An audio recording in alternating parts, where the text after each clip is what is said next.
What is up, guys? Welcome to my review for Young Justice Outsiders, episode 23, titled Terminus. Now, this episode is kind of the penultimate episode of the season, as although it is only episode 23 out of 26, next week all three of the final episodes are being released as one big finale, so this is kind of the penultimate episode, and as such, I think it definitely does work. This episode I thought was really great, so obviously let's talk about it in this review.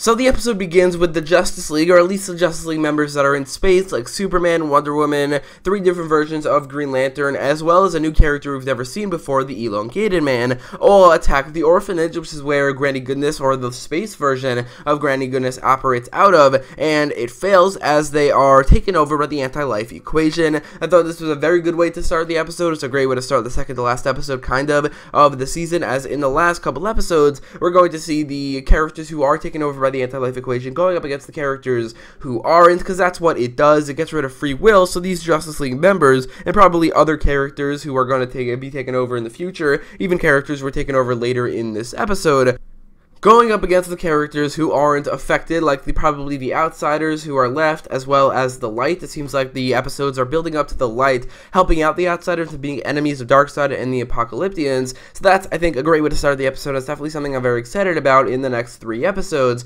of the season.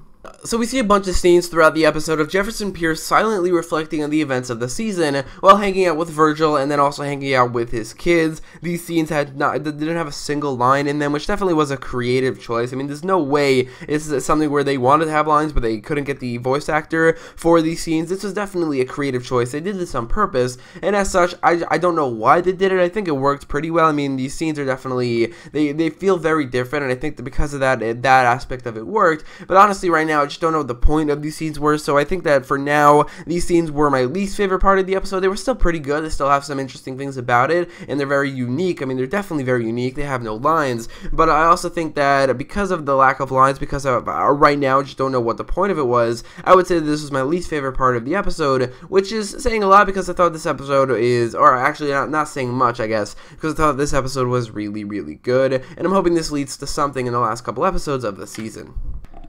So there's then a scene between Connor and McGann talking about what they're now calling the Anti-Light, like I said, with Batman, Oracle, Miss Martian, Aquaman, Nightwing, Tim Drake, and Wonder Woman, and what they did here, what McGann did here. I thought this was a cool conversation. There was a lot of great callbacks to previous seasons and where the relationship went wrong between seasons 1 and 2, which I did like that storyline a lot. In season 2, I thought that was handled very well. I didn't really think it was handled all too well in season 3, where they just kind of forgot about it, so I'm glad that they went back to it in this scene where they brought it up again, and I think this scene was definitely not bad at all.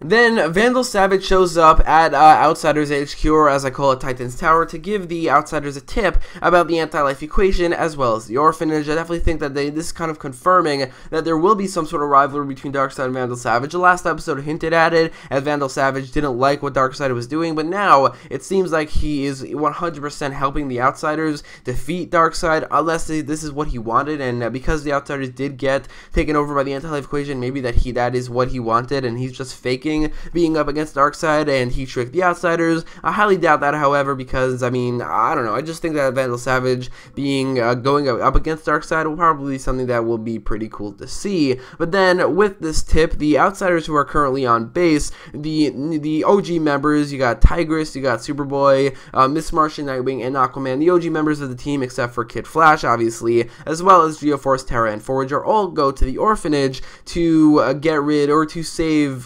save Halo and get rid of the AntiLife Equation. Obviously, it doesn't go well, but I thought all of these scenes that I'm about to talk about now were really, really good. So they get to the Orphanage, and they split up into 2 different teams. The OG squad team with Nightwing, Aquaman, Miss Martian, Superboy, and Tigress, and the newbies team with Geoforce, Terra, and Forager. That storyline with the new characters is definitely not as good. It features worse characters, but also nothing really happens. It's just Forager running into that guy from his first episode, the guy that disguised himself as Orion, I'm pretty sure, and that's really all that happens. I mean, he doesn't even run into him, he just sees him, but it's definitely the storyline with the OG squad, with the characters from the original team of Young Justice, obviously without Kid Flash, or with Kid Flash actually. That is definitely the best part of this episode by far, as it really, really works the nostalgia of this show.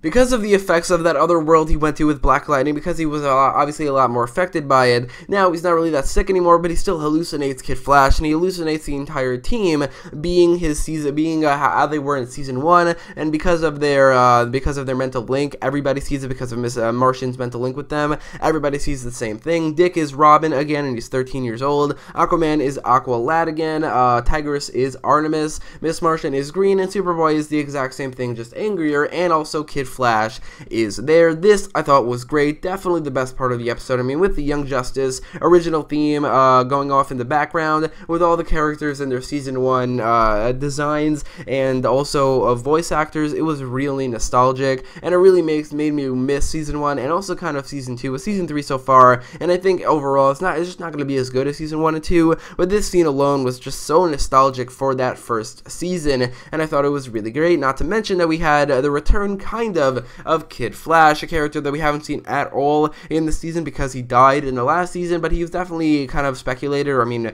very speculated, to return in the season from the dead, as he is a speedster. We didn't really see a body, and it's definitely very, very evident that maybe they set up his return from the death, but it's possible that this is going to be the extent of his return. But I mean, this scene alone was just so great to see him return. He's definitely the best character on this show, so it would be really cool to see him return if he ever does. But this scene was great. It really encapsulates the entire Season 1. I mean, the nostalgia of that first season. It was a lot of fun, and I really thought that it was a great idea. Also, I think visually this scene looks really, really cool.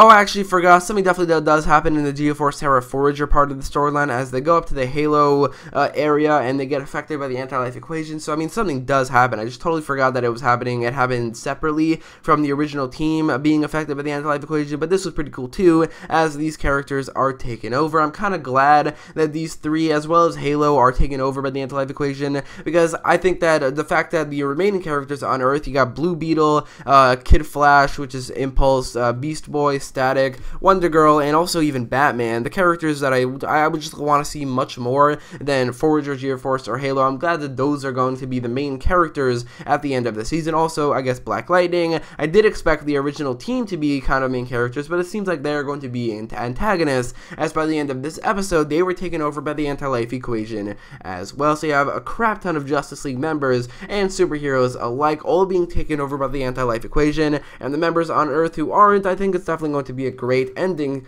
to this season, even though I think the season overall was it was weirdly paced. Not a lot of it was great. I mean, not all of it was great. A lot of weird characters that they focused on. I'm still very excited for the last 3 episodes, and I think they're going to be very, very good. At least, you know, if they're as good as this one, then I think that's going to be great. So, in conclusion, episode 23 of Young Justice Outsiders I thought was really, really good. I'll give it a 9.5 out of 10, which I'm pretty sure is what I gave the last episode as well. I mean, I think the ending of the season looks like it's going to be really, really good, and so far, it has been. Let me know your thoughts on this episode in the comments down below. What did you like about it? What did you not like about it? Especially that original Young Justice scene team. But if you like this video, make sure to leave a like, share, and subscribe, and thanks for watching.